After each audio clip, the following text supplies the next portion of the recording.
on se retrouve maintenant pour passer un moment dans la parole de Dieu, et je crois que l'Esprit du Seigneur conduit vraiment bien toutes choses.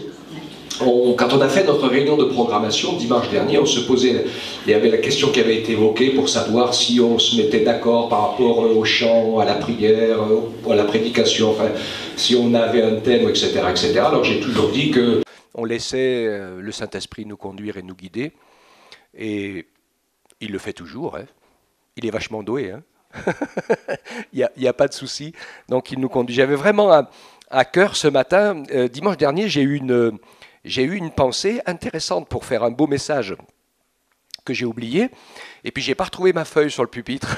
Donc il y a quelqu'un qui est parti avec ma feuille, peut-être ou pas, je sais pas. Donc voilà, bon, c'est pas un problème. Mais si jamais vous avez pris ma feuille sur le pupitre, je vais vous dire quelque chose. Il y en a qui aiment bien prendre la feuille avec les versets. Elle est toujours disponible à l'ordinateur là-bas, hein, c'est la leur, mais la mienne, faut me la laisser. Parce que j'ai écrit des trucs dessus, après je m'y retrouve pas. Ok, voilà. Puis si quelqu'un d'autre s'y en avait pas, ben, il y a une photocopieuse, hein, s'il y en a 2-3 qui la veulent, c'est pas un problème. Voilà. Donc, on va prendre le temps pour être ensemble dans cette parole. Et dans ma lecture, en ce moment, je suis dans l'Épître aux Hébreux, et justement, j'étais au chapitre 11, qui nous parle de la foi. C'est un super chapitre impressionnant, et je pense qu'on va s'y arrêter un petit peu, parce que finalement, du chapitre 11 jusqu'à la fin de l'Épître aux Hébreux, il y a plein de belles choses à partager. Donc on va lire ensemble les 7 premiers versets, et je vais vous parler, on parlera après un moment des 3 personnages dont il est question dans ce texte. Donc la version dans laquelle je lis toujours, hein, c'est la version à la colombe. Or, la foi, c'est l'assurance des choses qu'on espère, la démonstration de celles qu'on ne voit pas. C'est à cause d'elle, à cause de la foi, que les anciens ont reçu un bon témoignage. C'est par la foi que nous comprenons que le monde a été formé par la parole de Dieu, de sorte que ce que l'on voit ne provient pas de ce qui est visible. C'est par la foi qu'Abel offrit à Dieu un sacrifice de plus grande valeur que celui de Caïn. Par elle, il fut déclaré juste, Dieu lui-même rendant témoignage à ses offrandes. Et par elle, quoique mort, il parle encore. C'est par la foi qu'Enoch fut enlevé, de sorte qu'il ne vit pas la mort. Et on ne le trouva plus, parce que Dieu l'avait enlevé, car, avant son enlèvement, il a reçu le témoignage qu'il plaisait à Dieu. Or, sans la foi, il est impossible de lui plaire. Celui qui s'approche de Dieu doit croire qu'il existe et qu'il récompense ceux qui le cherchent. C'est par la foi que Noé, divinement averti de ce qu'on ne voyait pas encore, et saisi d'une pieuse crainte, construisit une arche pour sauver sa famille. Et c'est par elle qu'il condamna le monde et devint héritier de la justice qui s'obtient par la foi. Amen. Beaucoup de belles choses dans ce texte. Le premier élément sur lequel je voudrais m'arrêter, qui est vraiment essentiel, c'est que quand on ouvre son cœur et qu'on permet à l'Esprit de Dieu de venir nous révéler l'amour du Seigneur, c'est une révolution dans notre vie.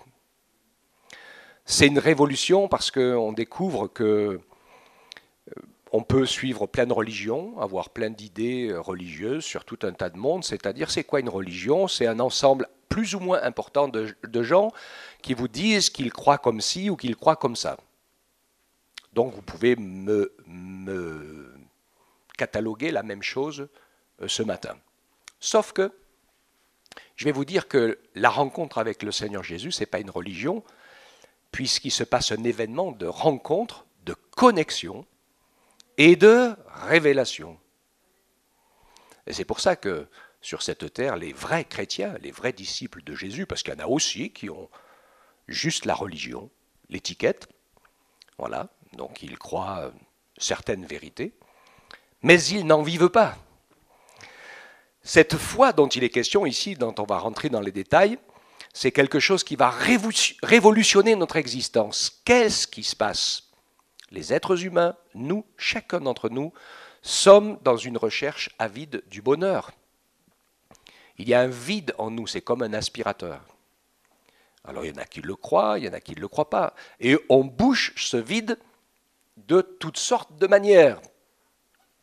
La raison humaine, la sagesse, comme je l'ai dit, des idées religieuses, philosophiques, ou alors, pour certains autres, toutes sortes de plaisirs, de choses qui ne sont pas bonnes à la santé. Pour être gentil, je vais dire ça. Et qui finissent par détruire la vie, le corps des gens, même parfois leur personnalité, même parfois leur famille, etc. Il y a des drames terribles. Et personne n'est jamais satisfait. C'est pas moi qui l'ai dit, hein. Ça a des siècles et des siècles. Un grand philosophe qui s'appelle Pascal a dit « Il y a dans le cœur de l'homme un vide, et ce vide, il a la forme de Dieu. » Et quand on ouvre son cœur à l'amour du Seigneur, à la vie de Dieu par le Saint-Esprit, à l'œuvre que Jésus a accomplie pour pouvoir se révéler à nous, alors il se passe une révolution dans notre cœur. Le Saint-Esprit rend témoignage à notre esprit que nous sommes ses enfants. Et là, c'est plus du tout la même chose. C'est une nouvelle vie qui commence. Une nouvelle vie où nous avons, bien sûr, plein de choses à apprendre, à comprendre, à découvrir. Chacun, je le crois, et puis Dieu l'a voulu, est différent. Chacun avance à sa vitesse. Nous ne faisons pas les mêmes expériences, ni dans le même ordre, mais ça, c'est tout à fait normal. C'est la réalité de la vie. Alors, quand il parle de l'assurance des choses qu'on espère, moi, aujourd'hui, j'ai un peu le... Comment dirais-je, je frémis, je suis impressionné quand je vois comment le monde s'emballe. Parce qu'en ayant bien lu, relu et re-relu la parole de Dieu, je m'aperçois que ce que le Seigneur avait annoncé et qui allait arriver avec une foule de détails est en train de s'accomplir. Et Jésus dit, quand vous verrez ces choses, levez les yeux. Alors, je sais bien qu'il y a toutes sortes de moqueurs qui se moquent et qui se disent « Oh, depuis le temps que vous dites que Jésus va revenir. »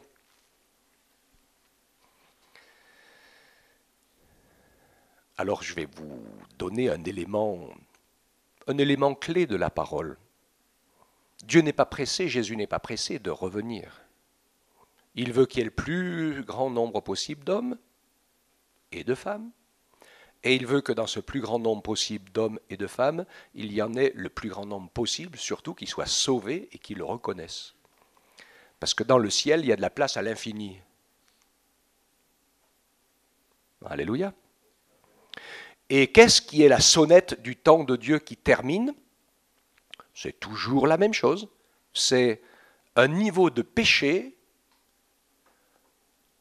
vécu au milieu des hommes, qui est tellement grave et tellement loin de tout, que si Dieu laisse encore faire, il ne pourra plus sauver personne.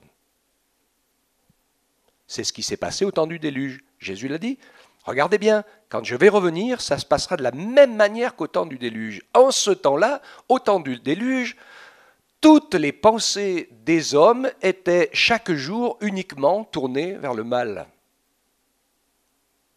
La description, elle est plutôt impressionnante. Et à un moment donné, il n'y a plus d'espace, parce que Dieu a créé les hommes libres et à son image, donc on peut faire ce qu'on veut. Donc, il y a un moment donné, il n'y a plus d'espace pour réussir à sauver, à ramener à la raison et à la vie qui que ce soit. Donc voilà, j'allais dire tout doucement, on y arrive. Je vais enlever le tout doucement et je vais juste dire, on y arrive.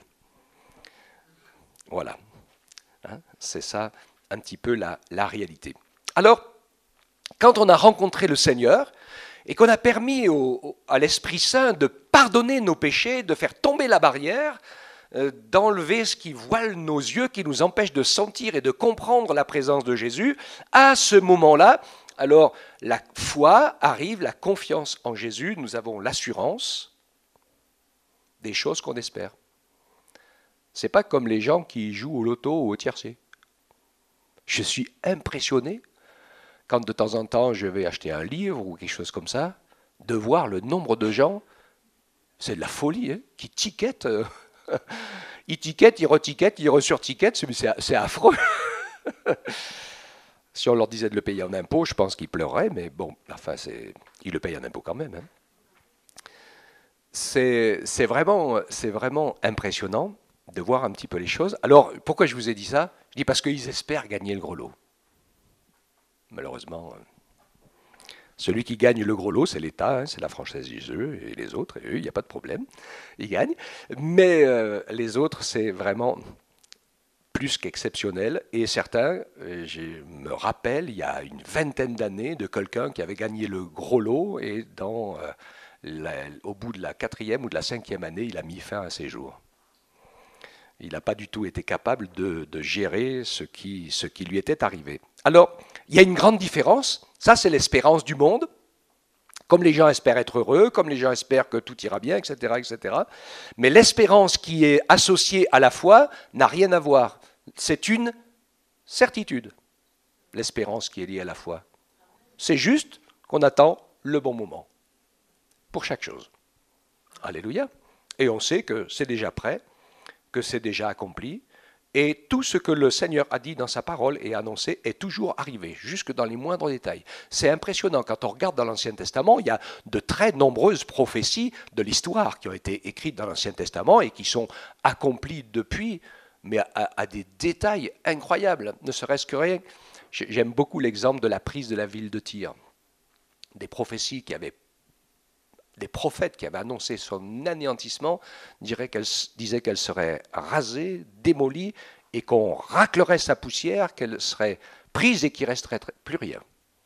Et quand l'armée de Nabuchodonosor a attaqué cette ville, ils se sont tous réfugiés dans une tour qu'ils avaient construite sur une île juste après l'eau, et il a pris toute son armée, tous ses esclaves et tout le monde, ils ont rasé la ville, ils ont raclé le sol, ils ont bouché l'île, et ils l'ont rejointe et anéantie de la même manière.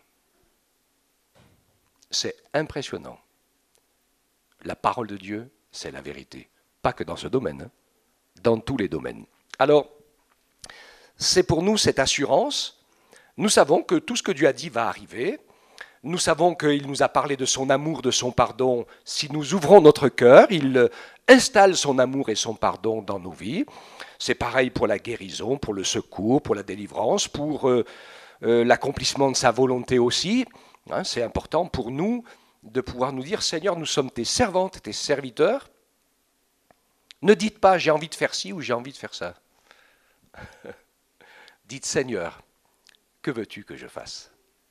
Parce que lui nous a créés, chacun, il nous connaît, et il sait ce que nous pouvons faire et dans lequel nous allons être heureux, et dans lequel, et c'est important, nous allons laisser l'Esprit de Dieu travailler main dans la main.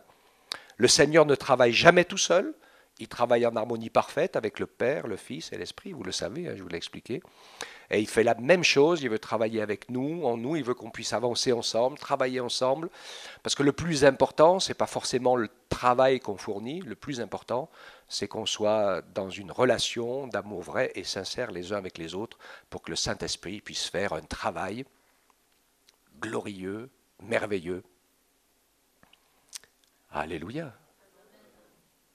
Pendant qu'on chantait ce matin, sans instrument, mais je vous dis ça comme ça, hein, j'ai pensé à un truc, je n'ai pas la réponse, hein, mais vous savez que quand on va se retrouver tous dans le ciel, quand Jésus va nous enlever et nous prendre, j'ai entendu parler du chant, du cantique de l'agneau. Il me semble que cet événement-là va être l'addition de toutes nos voix qui sont devenues parfaites. Hein. Là, pour l'instant, on n'est pas tout parfait. On y travaille, mais en tout cas, on remercie hein, nos chanteurs. Mais, oh là là, ça va être quelque chose.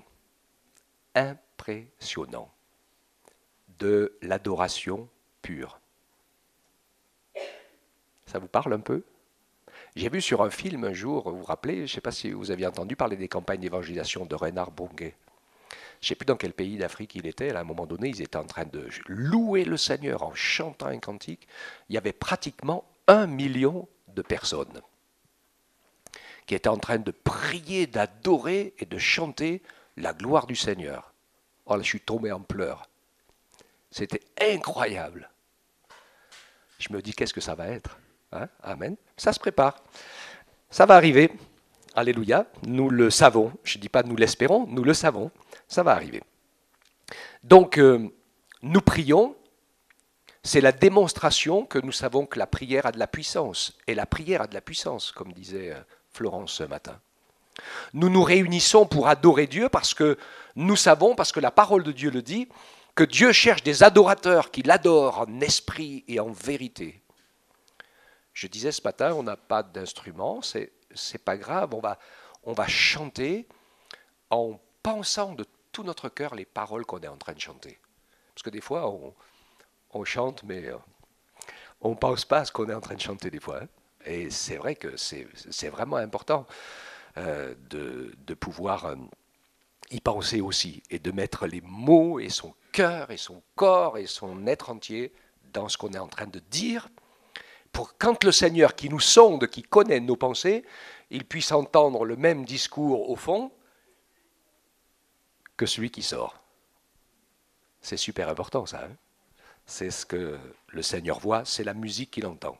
Quand ce n'est pas la même pensée qui est en dedans et ce qui sort de la bouche, ça chante faux. Mais si ça sort ce qui est vraiment, ce qui bout dans notre marmite, alors c'est juste et c'est vrai. Même si parfois ça peut être une plainte, une crainte, un souci, peu importe. On n'est pas d'hypocrisie. Le Seigneur lit dans nos cœurs. Amen. L'assurance des choses qu'on espère. La démonstration, donc je reviens à cette démonstration de ce qui ne se voit pas. On aurait pu tous rester au lit ce matin, hein, bien au chaud. Hein. Oh. Mais non, mais c'est tellement important d'être ensemble pour célébrer Dieu. Et nous le croyons. Moi, pour moi, ce n'est qu'un entraînement de plus pour quand on sera là-haut. Alléluia. Hein. Et on y sera tous là-haut, on sera nombreux. Hein. On ne sera pas tout seul. Hein. Il n'y aura pas ceux qui ont raison et ceux qui ont tort. Hein. Il y aura tous ceux qui aiment Jésus. Alléluia. Donc cette démonstration des choses qui paraissent invisibles, mais qui sont pourtant essentielles. Il donne une petite explication. Il dit, c'est par la foi que nous savons que le monde que l'on voit n'a pas été fait de choses visibles. La parole de Dieu le confesse. Hein. Depuis le début de l'Église, depuis que nos savants atomistes ont découvert comment l'univers fonctionnait, eux, ils le disent aussi. Hein. Ils disent en fait que la matière n'existe presque pas.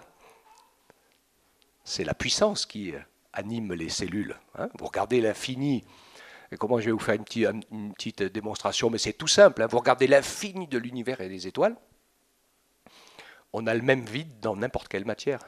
Hein. Ce ne sont que des atomes en mouvement. Et dans notre corps, c'est pareil. La matière, ce n'est pas grand-chose.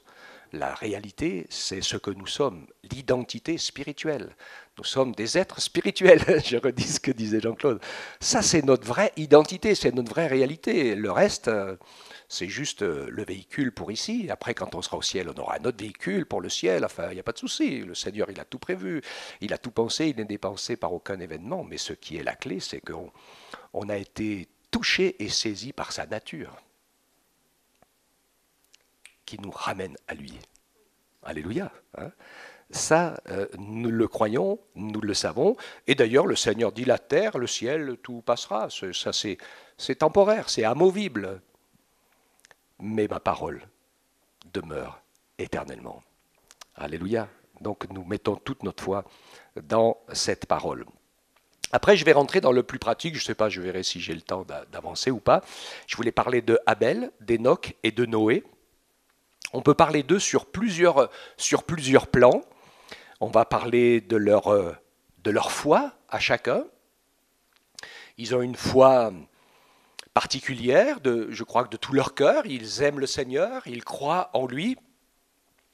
Et c'est intéressant ces trois personnages parce que ils ont vécu, on va dire, certains ont dû se côtoyer, peut-être un peu les deux, certainement, mais quelque part, à un moment donné, ils symbolisent quelque chose de différent. Ce que je veux dire ici, c'est que nos vies à chacun, c'est pour ça que ce n'est pas la peine d'essayer d'imiter les autres, et que vous allez être heureux et vous réaliser en étant vraiment vous-même, et ce que Dieu veut que vous soyez. Abel, c'est pas Noé. Et Noé, c'est pas Enoch. D'accord? Ils ont servi et ils ont permis à Dieu de révéler des choses particulières. Ils sont, ça j'en suis presque sûr, ils étaient à l'époque à des années-lumière d'être capables de comprendre les prophéties vivantes qu'ils étaient. Parce qu'ils sont des prophéties vivantes. Jésus est la démonstration, Abel est la démonstration de l'œuvre clé, essentielle. Ça démarre avec le sacrifice de Jésus, avec le pardon des péchés. Rien n'est possible entre les hommes et Dieu sans cette œuvre de pardon, de réconciliation, de rédemption, puisque nous ne pouvons pas nous sauver nous-mêmes et il a fallu que Dieu lui-même le fasse. Vous savez tous ce qu'a fait Abel. Hein? Oui, tout le monde le sait, plus ou moins. Il a fait une offrande à Dieu, en même temps que son frère Caïn, qui a fait une offrande à Dieu. Et voilà, on va voir que l'offrande de Caïn, Dieu ne l'a pas agréée. Il ne l'a pas agréée parce qu'elle n'a pas de valeur spirituelle. Il a bien travaillé, il a fait pousser des bons légumes dans son jardin, ça a pu nourrir tout son monde qui était autour de lui, tout ça, c'est très bien, il n'y a aucun problème, et puis il faut le faire aussi, mais ça n'a aucun impact dans l'accomplissement du plan de Dieu, de la volonté de Dieu et du salut de Dieu. Il a réfléchi humainement, il a agi humainement, et il aurait voulu que Dieu lui soit infiniment reconnaissant pour tout le travail qu'il avait fait. Enfin bon, si Dieu ne donnait pas de l'eau, et s'il n'avait pas donné au pouvoir aux graines de naître par elles-mêmes, de pousser et de croître, eh bien, il n'aurait rien fait du tout, notre pauvre petit Caïn. Ok ?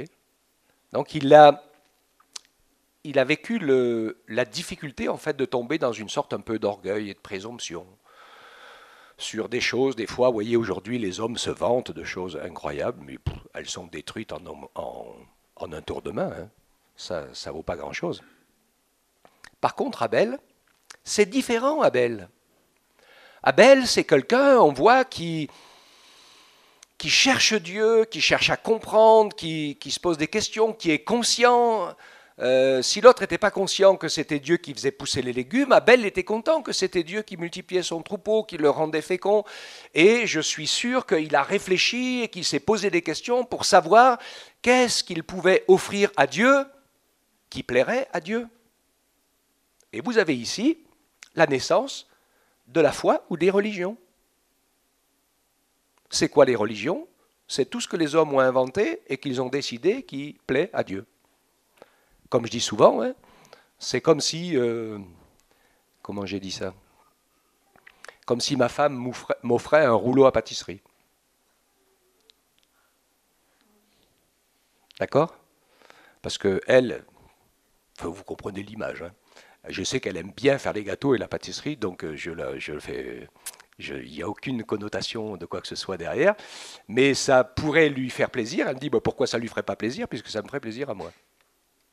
D'accord, hein? On offre à Dieu ce qui nous fait plaisir à nous. Ça, c'est l'ancêtre de toutes les religions. Par contre, la foi, c'est je cherche à faire plaisir à Dieu et à lui offrir ce qui plaît à Dieu, et pas ce qui me plaît. D'accord? Et qu'est-ce qui plaît à Dieu? C'est de nous faire grâce. Et je pense qu'Abel, il n'est pas plus bête que nous. Hein. En réfléchissant, il s'est rendu compte que le premier sacrifice, c'est Dieu qui l'avait fait. Pour couvrir Adam et Ève de leur nudité au jour où ils ont péché, ils ont eu peur, ils se sont cachés, ils ont vu qu'ils étaient nus, il y a eu une coupure Avant, l'homme était en relation avec Dieu, il se parlait tranquillement comme on se parle ici. Puis il y a eu une cassure à cause de la désobéissance, une cassure dans la relation. Et cette cassure crée un vide, une peur, une souffrance, il crée toutes sortes de déséquilibres. Et ce n'est pas, comme certains le font, en se baladant tout nu, que ça guérit le problème. La réponse, c'est autre chose. La réponse, c'est la grâce, le pardon et la miséricorde. L'œuvre que Jésus a accomplie. Et donc ainsi, Abel offre sacrifice. Vous avez déjà fait un sacrifice, vous?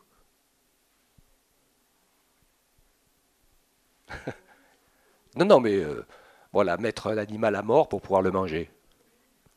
Il y en a quelques-uns qui le font. Hein. Il n'y en a pas beaucoup. Hein. Il y en a, s'ils étaient obligés de le faire, ils n'en mangeraient plus. Hein. C'est pas évident du tout de prendre une vie. Et c'est quelque chose de délicat et de grave.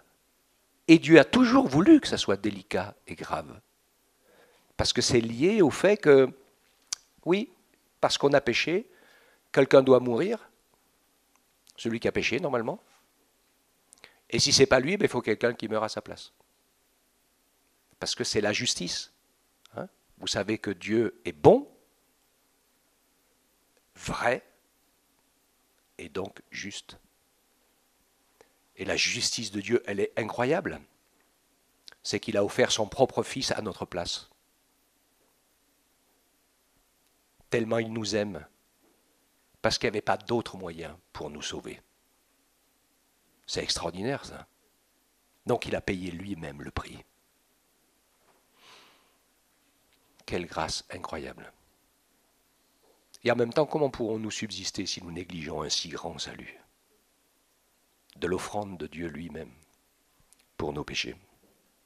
Voilà tout ce qu'Abel dit. Enfin, il dit plein d'autres choses encore, sans être conscient qu'il le dit.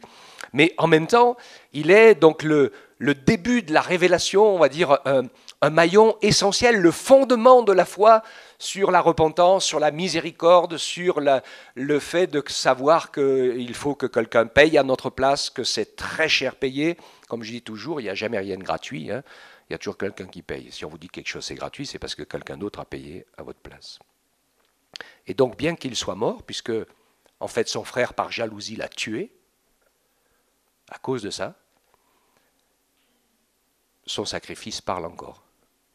Aujourd'hui, puisque je viens de vous en parler. Alléluia. Donc il annonce ici cette bonne nouvelle de l'Évangile comme une préfiguration. Ensuite, arrive Enoch.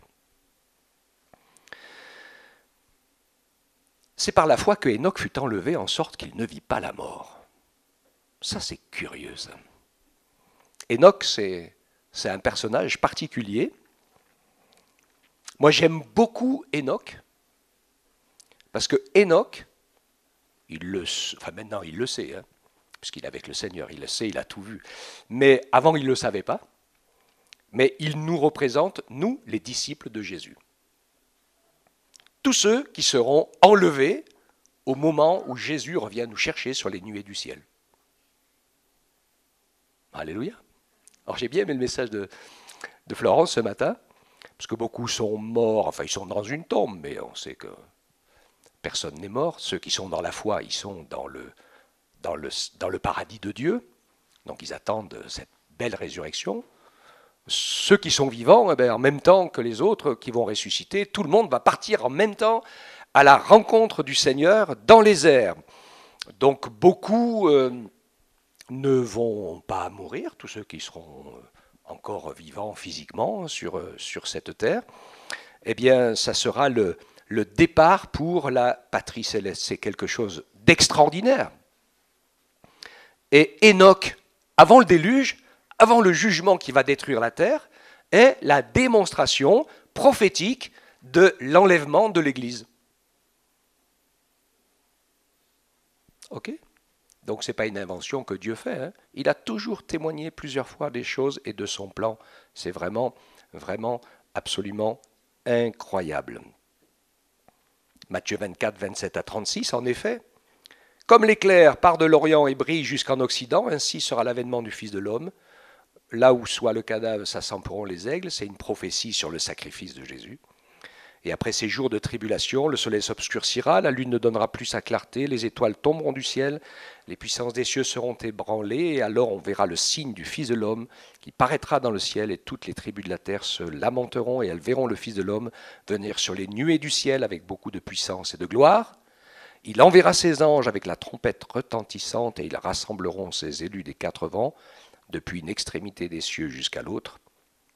Recevez l'enseignement de la parabole du figuier. Dès que ses branches deviennent tendres et que les feuilles poussent, vous savez que l'été est proche, et de même quand vous verrez tout cela, sachez que le Fils de l'homme est proche, à la porte. En vérité, je vous le dis, cette génération ne passera point que tout cela n'arrive. Le ciel et la terre passeront, mais mes paroles ne passeront pas. Pour ce qui est du jour et de l'heure, personne ne les connaît, ni les anges dans les cieux, ni le Fils, mais le Père seul. Ça, c'est comme une... Comment dirais-je? C'est comme les accouchements, ça. Hein? Personne ne sait ni le jour, ni l'heure. Mais pour une femme, ce n'est pas dans 11 mois. Hein? Ça, c'est pour les éléphants. Pour les femmes, c'est dans 9 mois. Donc, on sait que de toute façon, il y a un palier, et à un moment donné, il faut absolument que ça arrive, ça ne va pas aller plus loin. Ok, hein? Donc, voilà, les choses prennent leur sens. Hein? Okay. Donc, voilà la parole de Dieu. Puis, il y a plein d'endroits qui expliquent. Et donc, ici, Enoch se trouve comme quelqu'un qui est tout à fait particulier. Je vais revenir à la fin sur ce verset 6. Hein, il dit, il a reçu le témoignage qu'il plaisait à Dieu. Qu'est-ce qui plaît à Dieu? C'est notre confiance en lui.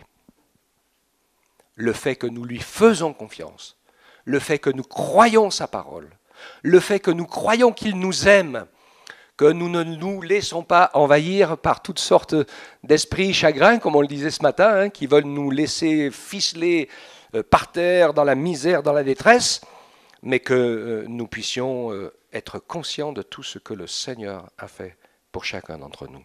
Amen. Il va nous y encourager.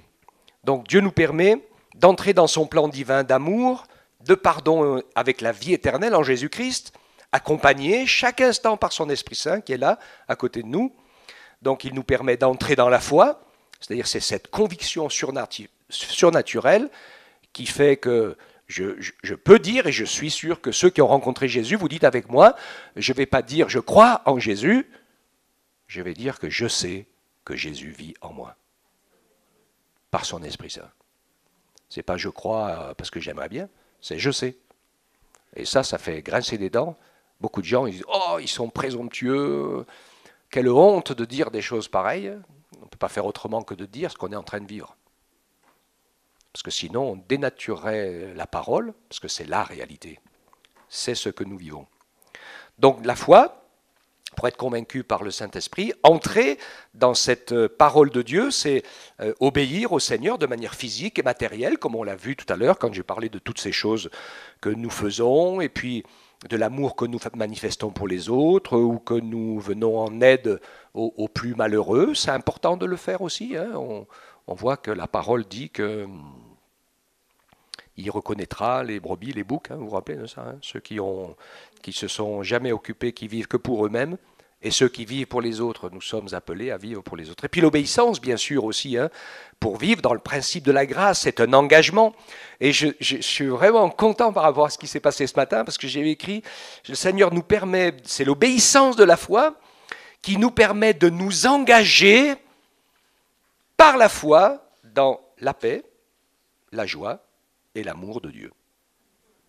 Jésus a dit, je vous laisse ma paix, je vous donne ma paix, je vous laisse ma paix, pas comme le monde la donne, donc la laissez pas passer, laissez pas le diable vous la voler, Jésus vous a donné la paix, vous avez fait la paix avec Dieu, qu'est-ce qui peut nous arriver? Mourir? Pas un problème, ça va nous arriver, c'est sûr. Mais on sera auprès du Seigneur. L'apôtre Paul disait, oula, il avait déjà fait un voyage, aller-retour, il s'est dit, j'attends juste le prochain voyage. Donc voilà. Dieu nous permet ainsi de pouvoir vivre dans cette justice de Dieu, hein, et de pouvoir lui faire confiance. Donc Enoch, préfiguration de l'Église qui va être enlevée, Et à partir du moment où l'Église est enlevée, alors c'est Noé qui prend le relais. Et c'est ce qui va se passer, c'est-à-dire que Noé, il symbolise le petit reste du peuple d'Israël, qui se retrouve à la fin, avec les jugements qui vont tomber de tous les côtés.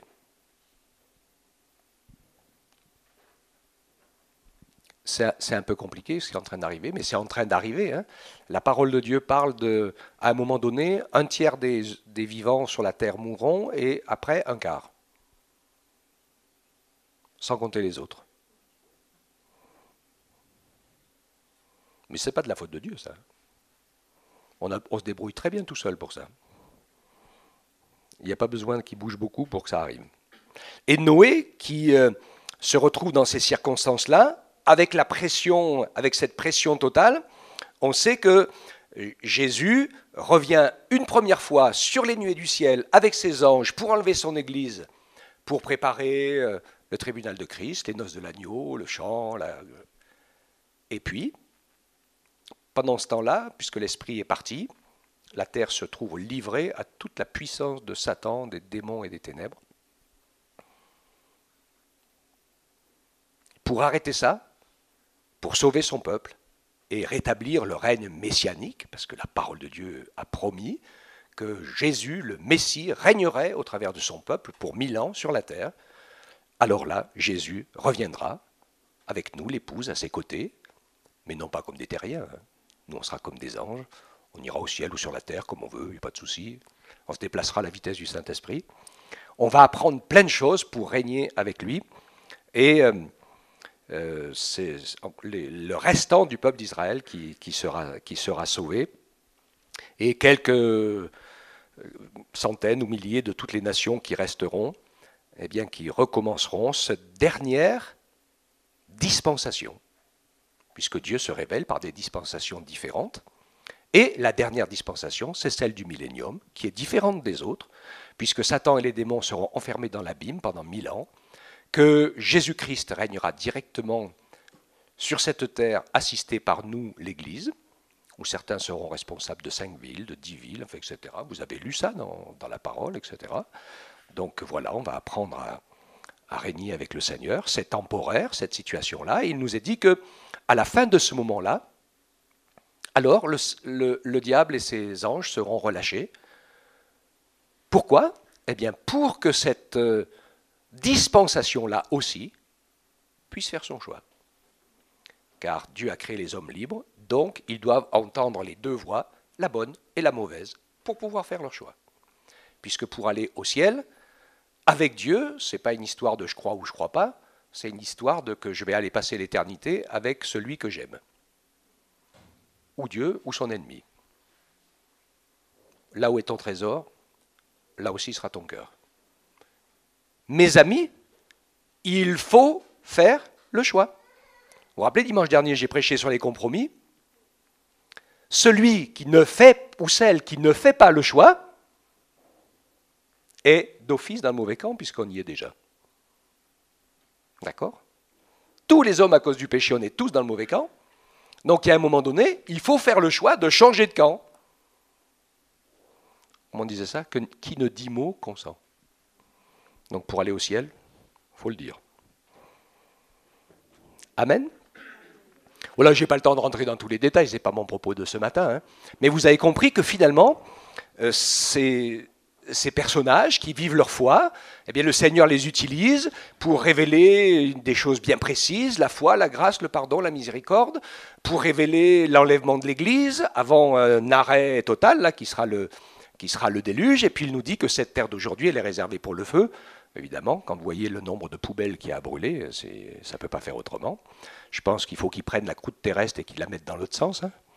Voilà, donc ça va secouer pour arriver à purifier tout ça. Donc c'est ce qui va se passer d'ailleurs, hein, quand il dit qu'il va la rouler comme un manteau. Hein. Donc je pense qu'il va rouler d'un côté, redérouler de l'autre. Bon, enfin. Nous voyons la parole de Dieu depuis tout le temps. Elle a affirmé ces choses. Hein, et c'est le plan de Dieu, il est incroyable. Qu'est-ce qu'il y a pour nous alors ? Eh bien, il y a tout pour nous, puisque nous sommes appelés à être ses enfants.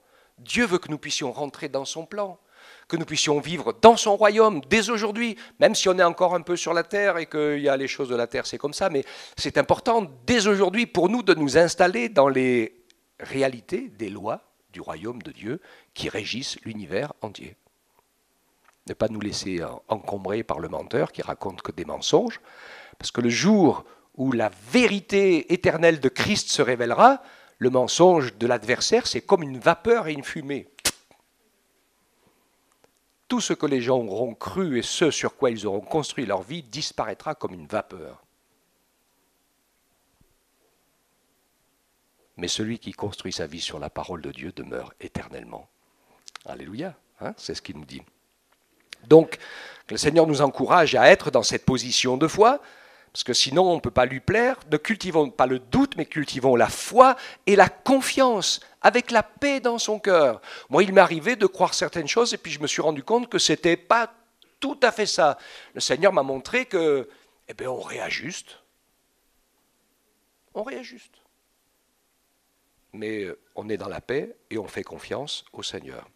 La foi en Dieu, en Jésus, en son Esprit Saint qui nous conduit, la foi en sa parole vivante et efficace, et c'est ça qui doit être la priorité, et faire attention de ne pas écouter ou de ne pas nous tourner vers le « moi je crois, moi je pense, moi je ressemble, et il me semble que, moi je », mais laissons-nous toucher par le modèle de Jésus qui avait un repère infaillible, c'est « il est écrit ». Alléluia. Hein? Et le Seigneur nous encourage dans ce sens à pouvoir le suivre. C'est bon, hein? C'est impressionnant quand on avait commencé avec quelques frères et sœurs l'étude du livre de l'Apocalypse. Vous avez vu comme ça déjà, hein, dans ce livre, comme dans tous les livres de la Bible, où la plupart du temps les Écritures se révèlent sur 3 plans. Hein, où elle parle du personnage individuel, elle parle de ce que l'on vit ensemble dans son plan au présent, et puis en même temps, elle prophétise sur toute l'histoire de l'humanité. C'est un livre incroyable, la Bible. Il n'en existe pas un autre, comme cette parole qui nous révèle qui est Dieu et qui nous permet de nourrir notre foi et de pouvoir grandir et faire des progrès. Donc, ne nous laissons pas surprendre par le temps dans lequel nous vivons, il est particulier, palpitant à la fois. Peut-être qu'il y aura des moments, c'est possible qu'il y ait des moments difficiles, mais le Seigneur nous dit levez les yeux. Parce que nous savons ce qui est en train de se préparer. Et Dieu, dans sa grâce, accomplit toujours ce qu'il a dit et il le fera. À un moment donné, eh bien, les événements arriveront tels qu'il les a décrits dans sa parole. Amen. Ce qui est déjà le cas au présent, de toute façon. Que Dieu soit béni. Alléluia. Père, merci de ta parole, de ton amour, de ta grâce. Merci de l'exemple de ces hommes qui ont vécu, qui t'ont suivi, qui t'ont aimé, et que tu as utilisé pour nous parler, pour nous instruire, qui parfois, comme je crois que ça nous arrive aussi, sans s'en rendre compte, étaient des instruments de ta volonté. C'est notre prière, Seigneur, que nous nous en rendions compte ou pas, nous voulons être des instruments de l'accomplissement de ta volonté, de ta parole.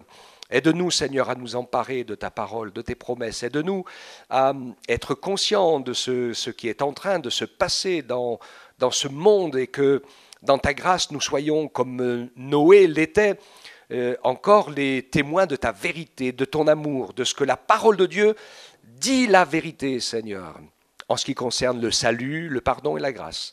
Nous savons que le monde témoigne que tu dis la vérité, parce que le salaire du péché, c'est la mort, et c'est ce qu'on voit partout autour de nous.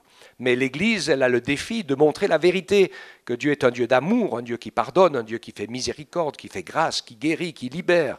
Et nous voulons le vivre pour que le monde le voie encore, tant que nous pouvons encore en sauver, je l'espère, un grand nombre. Merci de nous aider, Seigneur, à être conscients du monde et du temps et des temps dans lesquels nous vivons. Fortifie encore notre foi et permets-nous, Seigneur, de nous laisser toucher par ta grâce et d'être remplis de l'action, des pensées et des paroles de ton Saint-Esprit, parce qu'il n'y a que elles qui feront le poids en face du combat spirituel qui est en train de se lever sur les vies des hommes. Merci de ces moments, Seigneur. J'ai vraiment à cœur de te prier particulièrement pour les générations qui arrivent, les jeunes, les enfants, Touche-les, saisis-les, Seigneur, pour qu'ils soient forts, armés et conscients de ce qui est en train de se préparer. Seigneur, nous voulons les bénir en ton nom et nous savons que ton esprit va faire une œuvre incroyable dans leur vie. Nous nous attendons à toi, Seigneur. Merci de nous bénir aussi là où tu nous as placés les uns les autres pour que nous puissions être fortifiés. Nous voulons prier avec ceux qui sont un peu en difficulté, en combat en ce moment, pour que tu leur donnes la victoire, Seigneur. Et qu'ils se tiennent debout, comme on l'a entendu, qu'ils ne restent pas prisonniers de la mort, de la détresse et des mensonges du diable, mais que nous soyons prisonniers des vérités de ta parole, Seigneur. Alléluia. Que ton nom soit béni, que ta grâce soit à l'œuvre. Sois adoré, Seigneur. Amen. Amen. Alléluia.